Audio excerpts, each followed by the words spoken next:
उन्हाळा सुरू झालाय आणि रोजच्या जीवनात आपल्याला मठ्ठा ताक हे लागतंच. लग्नाच्या पंक्तीत मिळतो तो थंडगार मठ्ठा आपल्या सर्वांना आवडतो.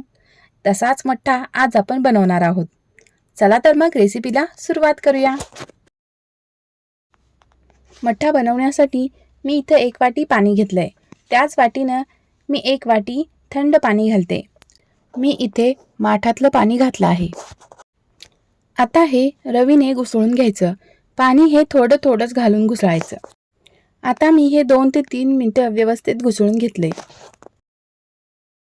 आता मी यामध्ये आणखी 2 वाट्या पाणी घालते. तुम्ही मठ्ठा जेवढा पातळ हवा तेवढं पाणी घालू शकता. मठ्ठा हा पातळच असतो. पाणी घातलं की परत एकदा व्यवस्थित घुसळून घ्यायचं. आता मी 2 बारीक चिरलेल्या मिरच्या घातल्या. 2 चमचे आल्याचा रस घातला. चवीपुरतं मीठ घातलं. चमचाभर साखर घातली आणि 1 चमचा जिरेपूड घातली. आता हे रवीने परत एकदा घुसळून घ्यायचं म्हणजे व्यवस्थित मिक्स होतं. आता भरपूर सारी कोथिंबीर घातली आणि परत एकदा मिक्स करून घेतलं. तयार आहे आपला लग्नाच्या पंक्तीत मिळतो तसा थंडगार मठ्ठा. आता हा मठ्ठा सर्व करूया.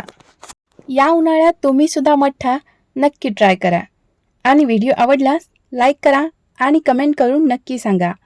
आणि तुम्हाला माझे व्हिडिओ आवडत असतील तर चॅनेलला सबस्क्राईब करा आणि बाजूचे बेल आयकॉन क्लिक करा म्हणजे माझे व्हिडिओ सगळ्यात आधी तुमच्यापर्यंत पोहोचतील.